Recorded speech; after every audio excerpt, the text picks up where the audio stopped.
தமிழக வெற்றி கழகத்தை சார்ந்த ஒரு நபர் பெண்களை அவமரியாதை செய்ததாகவும் மற்றும் பல்வேறு குற்றப்பிரிவுகளின் கீழ் நேற்று இரவே முதல் தகவல் அறிக்கையை பதிவு செய்து இன்று காலை சுமார் 8:30 மணி அளவில் தஞ்சாவூர் போலீசார் எதிர்க்கட்சி தலைவர் அவர்களை கைது செய்ய வந்திருந்தார்கள். இன்று காலை 10:30 மணி அளவில் உயர்நீதிமன்றத்தில் இந்த கைது நடவடிக்கை சட்டத்திற்கு விரோதமானது, அந்த முதல் தகவல் அறிக்கையே சட்டத்திற்கு விரோதமானது என்பதை எடுத்து சொல்லி அவசர வழக்காக எடுத்துக்கொள்ள சொல்லி வேண்டினோம்.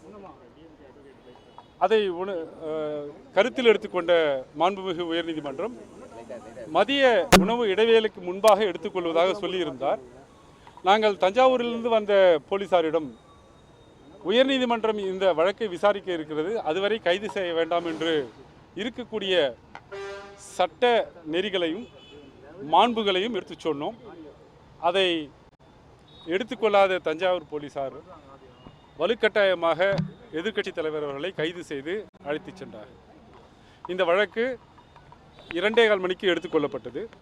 மதியம் ஒரு மணி அளவில் விசாரணைக்கு எடுத்துக்கொள்ளப்பட்ட போது அரசு தரப்பில் எதிர்க்கட்சி தலைவர் அவர்கள் ஏற்கனவே கைது செய்யப்பட்டு விட்டார், அதனால் முன்ஜாமீன் நிலைக்கத்தக்கதல்ல என்று வாதாடினார்கள்.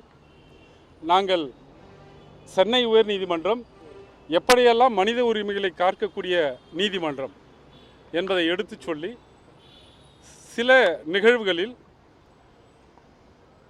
காவல்துறையினுடைய அத்துமீறல் அப்பட்டமாக தெரியும் போது, வெளிப்படையாக தெரியும் போது கைது செய்திருந்தாலும் கூட மேஜிஸ்ட்ரேட்டிடம் கொண்டு சென்று ரிமாண்ட் செய்யக்கூடாது என்று பல இடைக்கால உத்தரவுகளை இந்த சென்னை உயர் நீதிமன்றம் வழங்கி இருக்கிறது.